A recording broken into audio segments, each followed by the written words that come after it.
Lockdown शुरू होने के करीब 2 महीने बाद यूपी से प्रवासी मजदूरों को उनके गांव भेजने का इंतजाम हुआ, लेकिन कोरोना वायरस के खिलाफ जंग के लिए बनाए गए किसी भी निर्देश का पालन नहीं हुआ। यानी सरकारी इंतजाम में हर तरफ केवल बदइंतजामी ही दिखने लगी। दिल्ली के पास यूपी के गाजियाबाद में हजारों लोगों की भीड़ जमा हो गई। रामलीला मैदान का हाल ऐसा दिखने लगा जैसे कुछ महीने पहले तक सियासी पार्टियों की रैलियों में दिखता था। गांव पहुंचने की छटपटाहट में लोगों को न सोशल डिस्टेंसिंग का ध्यान रहा और न ही किसी और निर्देश का। हजारों की भीड़ और हर शख्स स्टेज पर बैठे अफसरों तक पहुंचने को बेकरार। दूर खड़े लोग भी हाथों में आधार कार्ड लहराते रहे ताकि अफसरों की नजर उनके कागजों पर पड़ जाए। पुलिस वाले मौजूद रहे, लेकिन केवल मंच पर अफसरों के पास। बीच बीच में डंडा लहराते हुए पुलिस वालों ने सख्ती भी दिखाई, लेकिन कोई असर नहीं हुआ। कुछ लोग तो अफसरों की मेज के नीचे से निकलकर मंच पर ही पहुंच गए। लॉकडाउन के दौरान हजारों की ऐसी भीड़ इससे पहले शायद ही कभी दिखी हो। ये भीड़ श्रमिक स्पेशल ट्रेन में रजिस्ट्रेशन करवाने के लिए जुटी। तैयारियां देखकर साफ हो गया कि प्रशासन को इतनी भीड़ का अंदाजा बिल्कुल नहीं था। लोग घंटों तक ट्रेन की टिकट पाने के लिए लाइनों में लगे रहे। 4 बजे सुबह से ही लगे हुए लाइन में सर। यहाँ 2 बजे रात से खड़े हैं सर। बहुत घंटे से खड़े हैं, बहुत घंटे से। इसीलिए श्रमिक स्पेशल ट्रेनों की सारी टिकटें खत्म हो गईं और बाकी बचे लोगों के लिए बसों का इंतजाम करना पड़ा। जो बचे हुए 500-700 लोग एक्स्ट्रा आ गए हैं, उनके लिए 50 बसें मंगाई गई हैं, वो सैनिटाइज हो रही हैं। ये हालात तब हुए जब गाजियाबाद में इस तरह के रजिस्ट्रेशन की अकेली जगह नहीं थी। घंटाघर के रामलीला मैदान में केवल बिहार जाने वाली 3 ट्रेनों के लिए रजिस्ट्रेशन किया गया, जबकि यूपी के ही 3 शहरों के लिए चलाई गई श्रमिक ट्रेनों के लिए गाजियाबाद के कविनगर में रजिस्ट्रेशन चलता रहा। कविनगर के मैदान में भी नियमों का पालन होता नहीं दिखा। हालांकि हालात गाजियाबाद के घंटाघर वाले मैदान से बेहतर जरूर दिखे। जिन 3 शहरों के लिए इंतजाम किए गए, उनके लिए अलग अलग डेस्क बने और बारी बारी मजदूरों को बुलाया जाता रहा। आपको तस्वीरों में मैं दिखाना चाहूँगा, देखिए काफ़ी ज़्यादा तादाद में यहाँ पर प्रवासी मजदूर पहुँचे हुए हैं और आगे आपको देखिएगा कि डेस्क यहाँ पर बनाया गया है। लेकिन भीड़ इतनी जमा हो गई कि सोशल डिस्टेंसिंग का पालन मुमकिन नहीं हो पाया। हालांकि इन जगहों तक लोगों को पहुंचाने के लिए भी बसों का इंतजाम किया गया। दिल्ली को यूपी के नोएडा से जोड़ने वाले डीएनडी फ्लाईवे पर यूपी रोडवेज की बसों का इंतजाम किया गया। मजदूरों के हाथों को सैनिटाइज कर उन्हें बसों में बिठाने का काम यूपी पुलिस के अधिकारियों ने खुद किया। यूपी पुलिस जो है यूपी रोडवेज की बस पर बैठा कर इनको सबसे पहले यहाँ से शेल्टर होम लेकर जाएगी और शेल्टर होम ले जाने के बाद वहाँ से इनके गाँव जो है, इनके पैतृक गाँव चाहे यूपी हो या बिहार, वहाँ उनको भिजवाने का काम कर रही है। लेकिन गाजियाबाद में ट्रेनों और बसों का रजिस्ट्रेशन शुरू होते ही बदइंतजामी साफ दिखने लगी। बंगाल की खाड़ी में बना अम्फन तूफान नाम का तूफान तेजी से पश्चिम बंगाल के समुद्र तट की तरफ बढ़ रहा है। तमाम सरकारी एजेंसियां इसलिए परेशान हैं क्योंकि जैसे जैसे तूफान आगे बढ़ रहा है, वो और ज्यादा ताकतवर हो रहा है। इसीलिए तूफान से निपटने के लिए एनडीआरएफ और कोस्ट गार्ड ने तैयारियां शुरू कर दी। पूर्वी मेदिनीपुर में समुद्र तट पूरी तरह खाली करा दिया गया। तैयारियों का जायजा लेने के लिए एनडीआरएफ के अधिकारी मार्च करते दिखे। ओडिशा के भद्रक जिले में भी एनडीआरएफ की टीमें बसों में सवार होकर पहुंच गईं। भद्रक ओडिशा के उन जिलों में है जहां तूफान से नुकसान की आशंका है, इसीलिए यहां मछुआरों को समुद्र से दूर रहने के निर्देश दे दिए गए। बड़ी संख्या में नावें किनारे पर बंधी हुई दिखने लगी। तेजी से आगे बढ़ रहे तूफान की ताकत जैसे जैसे बढ़ रही है, नुकसान की आशंका भी बढ़ने लगी है। कच्चा घर जितना है वो सब टूट सकता है।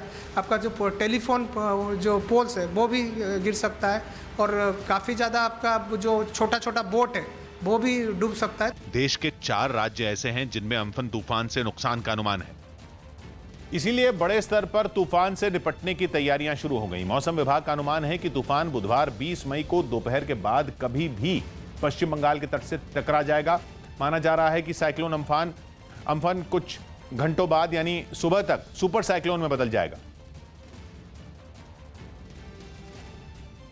जिस तूफान की रफ्तार 219 किलोमीटर प्रति घंटा से ज्यादा होती है, उसे सुपर साइक्लोन कहा जाता है। हालांकि अभी तक अनुमान के मुताबिक पश्चिम बंगाल के तट से टकराने से पहले तूफान कुछ कमजोर हो जाएगा, लेकिन कमजोर होने के बावजूद पश्चिम बंगाल में इसकी रफ्तार 170 किलोमीटर प्रति घंटा हो सकती है, जबकि ओडिशा में तूफान के कारण हवाएं 130 किलोमीटर प्रति घंटा के करीब रहेंगी। ओडिशा के भद्रक, बालासोर, जाजपुर और मयूरभंज जिलों में तूफान से नुकसान की आशंका है, जबकि पश्चिम बंगाल में तूफान की मार सबसे ज्यादा पड़ेगी। उत्तर 24 परगना, दक्षिण 24 परगना, पूर्वी मेदिनीपुर, पश्चिमी मेदिनीपुर, कोलकाता और हुगली जिलों में सबसे ज्यादा असर होने का अनुमान है। इसीलिए तूफान से निपटने की तैयारियां बड़े पैमाने पर शुरू हो गईं। जिनमें कोस्ट गार्ड को भी जोड़ लिया गया। कोस्ट गार्ड के जवानों ने समुद्र तट के ऊपर हेलीकॉप्टर उड़ाते हुए मछुआरों को सावधान किया। ভারতীয় কোস্ট গার্ডের তরফ থেকে একটি বিশেষ ঘোষণা, আপনারা ध्यान দিন, একটি সাইক্লোন আমফান। समुद्र में कुछ दूर निकल गए मछुआरों को कोस्ट गार्ड के जवान अपने जहाज से वापस तट तक लेकर आए। कुछ महिलाओं ने खुद ही लोगों को जागरूक करने का बीड़ा उठा लिया। बताया जा रहा है इनमें ज्यादातर महिलाएं उन परिवारों से हैं जिन्हें बुलबुल तूफान की मार झेलनी पड़ी थी। महिलाएं छोटे छोटे पर्चे लेकर घरों से निकली, जिन पर चक्रवाती तूफान से बचिए लिखकर लोगों को सावधान किया गया। लॉकडाउन के चौथे चरण में नए निर्देशों के तहत जयपुर में कई बाजार खुल गए। एक दिन पहले केंद्र ने लॉकडाउन बढ़ाने का ऐलान किया था, लेकिन इस बार नियमों में कुछ बदलाव किए गए, जिनके तहत जयपुर के वैशाली नगर इलाके के बाजार खुल गए। जरूरी चीजों की दुकानों के अलावा दुकानदारों ने दूसरी दुकानें भी खोली। हालांकि नए दिशा निर्देशों को ध्यान में रखते हुए बाजार में सुरक्षा के इंतजाम नजर आए। एक दुकान के बाहर मास्क पहनने से जुड़ा पोस्टर लगा दिखा, तो कुछ दुकानदारों ने काउंटर पर सैनिटाइजर रखा। यहाँ आप देखिए कि लोग यहाँ पर भीड़, धीरे धीरे लोग आ रहे हैं, खरीदारी शुरू हो रही है।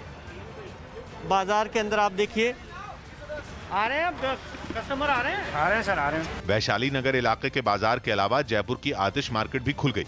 इस बाजार में इलेक्ट्रॉनिक सामान, हार्डवेयर और बिल्डिंग निर्माण से जुड़ी चीजें बिकती हैं और लॉकडाउन की वजह से वहां के दुकानदारों को बहुत नुकसान हुआ। बाजार खुलने के बाद भी वहां इक्का दुक्का ग्राहक ही नजर आए, लेकिन दुकानदारों को उम्मीद है कि वक्त के साथ चीजें ठीक हो जाएंगी और अब धीरे धीरे गाड़ी पटरी पर आ जाएगी, ऐसा हमारा पूर्ण विश्वास है। हालांकि अब भी वहां कंटेनमेंट जोन में कोई छूट नहीं मिली है और यही वजह रही कि जयपुर के पुराने शहर का इलाका पूरी तरह बंद रहा।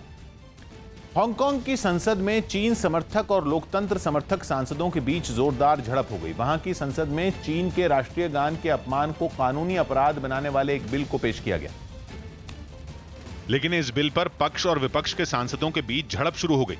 लोकतंत्र समर्थक सांसदों ने चीन के समर्थन वाली सरकार के खिलाफ नारेबाजी शुरू कर दी। कई सांसद बिल पेश करने वाली कमेटी के चेयरमैन से भिड़ गए। मेज के ऊपर चढ़ा एक सांसद बिल की कॉपियां फेंकता नजर आया। हंगामा बढ़ता देख वहां तैनात सुरक्षा कर्मियों ने सांसदों को रोकने की कोशिश की, लेकिन वो नाकाम रहे। इस दौरान लोकतंत्र समर्थक सांसदों की सुरक्षा कर्मियों के साथ जमकर धक्का मुक्की भी हुई। सुरक्षा कर्मियों ने मेज के ऊपर चढ़ने की कोशिश कर रहे एक सांसद को खींचकर नीचे गिरा दिया। यही नहीं, बाद में उसे उठाकर सदन से बाहर ले जाया गया। कई दूसरे लोकतंत्र समर्थक सांसदों को भी बाहर निकाल दिया गया। इस हंगामे में एक लोकतंत्र समर्थक सांसद को चोट भी आई। यूपी और मध्य प्रदेश में हुए 3 अलग अलग हादसों में अपने गांव लौट रहे कई मजदूर घायल हो गए। पहला हादसा यूपी के हमीरपुर में हुआ, जहां मजदूरों से भरी एक बस सड़क पर डिवाइडर से टकराकर पलट गई और हादसे के बाद कुछ लोगों का गुस्सा बस के ड्राइवर पर फूट पड़ा। एक आदमी दौड़ता हुआ सड़क किनारे खड़े ड्राइवर के पास पहुंचा और उसने ड्राइवर का कॉलर पकड़ लिया। इससे पहले कि ड्राइवर कुछ समझ पाता, उस आदमी ने उसे पीटना शुरू कर दिया। हादसे में घायल कुछ लोग भी वहां पहुंचे, लेकिन किसी ने ड्राइवर को बचाने की कोशिश नहीं की। आखिर खुद को बचाने के लिए ड्राइवर वहां से भाग गया। थोड़ी देर बाद पुलिस वहां पहुंची और ड्राइवर का बयान दर्ज करने के साथ ही घायलों को इलाज के लिए अस्पताल में भर्ती करवाया गया। इसमें कुल 31 लोग थे, जिसमें से 20 पूरी तरीके से सुरक्षित हैं। 11 लोगों को माइनर इंजरी आई थी। दूसरा हादसा यूपी के कुशीनगर में हुआ, जहां मजदूरों से भरी बस को एक ट्रक ने जोरदार टक्कर मार दी। इस हादसे में 12 मजदूर घायल हो गए। हादसे की खबर मिलते ही पुलिस वहां पहुंची और एम्बुलेंस की मदद से घायलों को अस्पताल में भेजा गया। गंभीर रूप से घायल कुछ मजदूरों को इलाज के लिए गोरखपुर मेडिकल कॉलेज भी भेजा गया और हादसे में जो पूरी तरह सुरक्षित रहे, उन्हें उनके गांव भेजने की व्यवस्था की गई। हमीरपुर और कुशीनगर के अलावा मध्य प्रदेश के छिंदवाड़ा में भी एक हादसा हुआ, जहां मजदूरों से भरी एक बस बेकाबू होकर एक खेत में घुस गई। हादसे के बाद घायल हालत में कुछ मजदूर सड़क किनारे बैठे नजर आए और उनका सामान भी बिखरा हुआ दिखाई दिया। बताया गया कि ये बस मध्य प्रदेश के छिंदवाड़ा से मजदूरों को लेकर यूपी जा रही थी। बस में 42 मजदूर और कुछ बच्चे सवार थे। इस हादसे में 15 मजदूर घायल हो गए, जबकि कुछ बच्चों को भी चोटें आईं।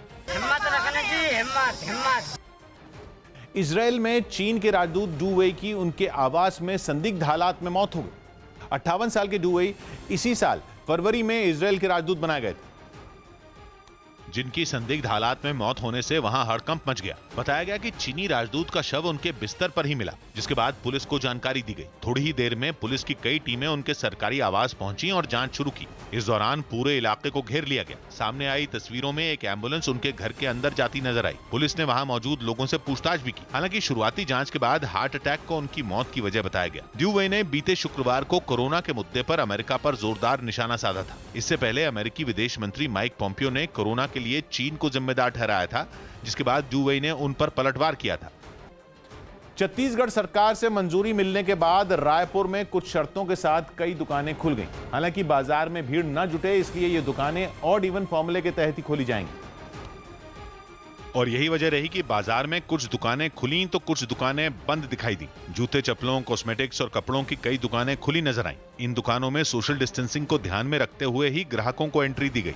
हालांकि पहले के मुकाबले बाजार में लोग कम दिखे। सैनिटाइजर रखे हैं शॉप में, सोशल डिस्टेंसिंग का पालन हो रहा है और जिस तरीके से भीड़ ज्यादा अगर है तो दुकान में कम से कम लोग खड़े कर रहे हैं। ग्राहकों के दुकान में घुसने पर पहले उनके हाथों को सैनिटाइज करवाया गया, जिसके बाद ही वो किसी सामान की खरीदारी कर पाए। साथ ही बाजार में मौजूद ज्यादातर लोग मुंह को ढके दिखाई दिए। छत्तीसगढ़ सरकार ने दुकानों को खोलने से पहले कई जरूरी नियम भी बनाए। न्यूज 18 को मिली जानकारी के मुताबिक पूरे राज्य में जरूरी सामान की दुकानों पर हर हफ्ते सोमवार से शुक्रवार यानी लगातार 5 दिन तक खुलेंगी। इन दुकानों में खाने पीने के सामान की दुकानें, मिठाइयों की दुकानों समेत तकनीकी सेवाओं से जुड़ी दुकानें शामिल रहें। जबकि जिन दुकानों को ऑड इवन फॉर्मूले के तहत खोला जाएगा उनमें कपड़े, जूते, हार्डवेयर, इलेक्ट्रॉनिक्स और बर्तनों की दुकानें शामिल हैं। इस छूट के बीच हफ्ते में 2 दिन यानी शनिवार और रविवार को वहां सभी दुकानें बंद रहेंगी। इन 2 दिन राज्य में पूरी तरह लॉकडाउन लागू रहेगा। लॉकडाउन की वजह से परेशान मजदूरों को मनरेगा के तहत काम मिलना शुरू हो गया। शहरों से लौटने वाले कई मजदूर भी मनरेगा में रोजगार मिलने से काम में जुट गए, जिसकी तस्वीर राजस्थान के कोटपुतली से भी सामने आई। मनरेगा के तहत काम मिलने के बाद कई मजदूर खेतों में काम करते नजर आए। पिछले कई दिनों से बेरोजगार बैठे मजदूरों ने काम मिलने पर खुशी भी जताई। और मैं दिल्ली टैक्सी चलाता था, 2 महीने पहले घर यहाँ गया, उसके बाद लॉकडाउन हो गया, फिर मैं दिल्ली जा नहीं पाया। बेरोजगारी की वजह से विदेश से लौटे कई लोगों ने भी सरकार से मनरेगा के तहत काम देने की मांग की। दुबई में सिविल कंस्ट्रक्शन साइड पे सुपरवाइजर का काम करता था। नरेगा में काम के लिए किधर भी मेरे को काम चाहिए, काम के लिए मैंने अप्लाई किया था। कुछ ऐसी ही तस्वीरें उत्तर प्रदेश के लखीमपुर खीरी से भी सामने आई। मनरेगा के तहत काम मिलने के बाद कई मजदूर खेतों में काम करते दिखे। इन मजदूरों ने काम करते वक्त सोशल डिस्टेंसिंग का भी ध्यान रखा और चेहरे पर मास्क लगाए हुए भी दिखे। राजस्थान के जोधपुर में रेत के बवंडर ने लोगों की मुश्किलें बढ़ा दी। वहां 30 किलोमीटर प्रति घंटा की रफ्तार से हवा चली, जिसकी वजह से चारों तरफ धूल ही धूल उड़ती दिखाई दी। रेत के इस बवंडर को देखकर ऐसा लगा मानो एक इलाके में बने सभी मकान उसमें कहीं गुम हो जाएंगे। धूल इतनी उड़ी कि दिन के वक्त ही वहां अंधेरा छा गया। कोटा में भी हालात कुछ ऐसे ही नजर आए। वहां भी आसमान में बादल छाए रहे और खूब धूल उड़ी। धूल की वजह से थोड़ी ही दूरी पर देखना भी मुश्किल हो गया। लॉकडाउन का चौथा चरण शुरू होते ही दिल्ली यूपी बॉर्डर पर मजदूरों की भीड़ जमा हो गई। ये लोग रास्ता खुलने की सूचना पाकर गांव जाने की उम्मीद लेकर आए, जिन्हें पुलिस ने बॉर्डर पर ही रोक दिया।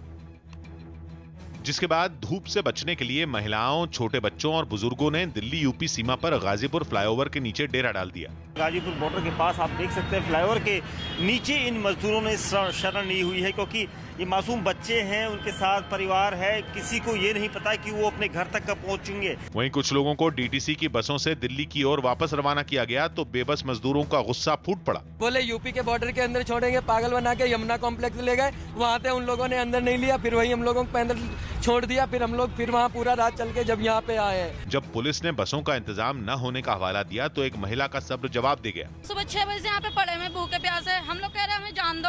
अरे बसें नहीं, तुम बसें मत दो, हमें पैदल तो जान दो, कम से कम हम अपने घर चले जाएंगे। गांव जाने के लिए दिल्ली से यूपी बॉर्डर पहुंचे कुछ मजदूर मध्य प्रदेश के भी थे, जिन्हें पुलिस ने लौटने को कहा। बॉर्डर भेजा गया कि यहां से वो अपने गांव लौट सकते हैं। इनमें एक मजदूर ने तो बताया कि वो अपने परिवार और साथियों समेत जम्मू से श्रमिक स्पेशल ट्रेन से दिल्ली पहुंचा था। प्राइवेट व्हीकल करके आ रहे हैं। यहाँ तस्वीरों में आप देख सकते हैं कि किस तरीके से ये मजदूर हैं। दूसरी तरफ भी काफी ज्यादा तादाद में मजदूर हैं। और यहाँ रोके गए लोगों में एक गर्भवती महिला भी थी। जो करीब 1200 किलोमीटर का सफर तय करने के बाद बेहाल नजर आई। तबीयत भी खराब हो रही, चक्कर आ रहे हैं, खड़ा ना हो जा रही है। अस्पताल क्यों नहीं लेके जा रहे हो आप? सर हम लोग इनको घर लेके जाना चाहते हैं, अस्पताल के लिए भी पैसा चाहिए, पैसा है नहीं। हालांकि करीब 4-5 घंटे बाद दिल्ली और नोएडा को जोड़ने वाले डीएनडी फ्लाईवे पर रोके गए यूपी के लोगों को प्रशासन ने बसों में बिठाकर नोएडा के सेक्टर 19 में बनाए गए शेल्टर होम पहुंचाया, जहां उनकी जांच की गई और आश्वासन दिया गया कि मेडिकल टेस्ट कराने के बाद लोगों को बस या ट्रेन के जरिए उनके गांव भेज दिया जाएगा। फ्रांस में लॉकडाउन खत्म होने के बाद लोगों में साइकिल के लिए दीवानगी देखी गई। कोरोना वायरस की वजह से 2 महीनों से जारी लॉकडाउन को वहां की सरकार ने खत्म कर दिया था, जिसके बाद लोगों के बीच साइकिल खरीदने की होड़ मच गई। बताया गया कि लोग बसों और ट्रेनों में सफर करने के बजाय साइकिल से यात्रा करने पर जोर दे रहे हैं, ताकि वो भीड़ से बच सकें और कोरोना के फैलने का खतरा भी कम हो सके। यही वजह रही कि राजधानी पेरिस में एक साइकिल की दुकान पर भीड़ देखी गई। अपनी बिक्री बढ़ने से दुकानदार भी काफी खुश दिखाई दिए। On est à plus de 200% de progression sur le chiffre d'affaires sur la même période par rapport à l'année dernière. बताया गया कि साइकिल की मांग बढ़ने के बाद फ्रांस के कई शहरों में इसके लिए अलग से एक लेन बनाने की भी तैयारी की जा रही है। वहीं फ्रांस के अलावा यूरोप के कई दूसरे देशों में भी साइकिलों की मांग अचानक बढ़ने की खबर है। सीबीएसई की 10वीं और 12वीं की बची हुई परीक्षाओं की तारीखों का ऐलान हो गया। कोरोना वायरस की वजह से इन परीक्षाओं को टाल दिया गया था और अब मानव संसाधन विकास मंत्री रमेश पोखरियाल निशंक ने नई तारीखों का ऐलान करते हुए सभी छात्रों को परीक्षाओं के लिए शुभकामनाएं दी। ये परीक्षाएं 1 जुलाई से शुरू होंगी और 15 जुलाई को खत्म होंगी। परीक्षा में शामिल होने वाले सभी छात्रों को अपने साथ सैनिटाइजर और मास्क लाने के निर्देश भी जारी किए गए। 12वीं की बची हुई परीक्षाएं पूरे देश में होंगी, जबकि 10वीं की परीक्षाएं केवल उत्तर पूर्व दिल्ली में होंगी, क्योंकि सीएए के विरोध में दिल्ली में जो हिंसा हुई थी उसकी वजह से उत्तर पूर्व दिल्ली में परीक्षाएं नहीं हो पाई थी। 1 जुलाई को 12वीं का होम साइंस का पेपर होगा, जबकि 10वीं का सोशल साइंस का पेपर होगा। पंजाब के अमृतसर में सोशल डिस्टेंसिंग का पालन करते हुए श्रद्धालुओं ने भद्रकाली मंदिर में पूजा की। हालांकि सरकार की तरफ से धार्मिक जगहों के खुलने पर रोक बरकरार है, लेकिन प्रशासन से इजाजत लेने के बाद श्रद्धालुओं के लिए इस मंदिर के कपाट खोले गए। मंदिर प्रशासन ने सोशल डिस्टेंसिंग को बनाए रखने के लिए कई इंतजाम भी किए। मंदिर परिसर में फर्श पर एक लाइन खींच दी गई ताकि कोई भी भक्त उससे आगे न बढ़े।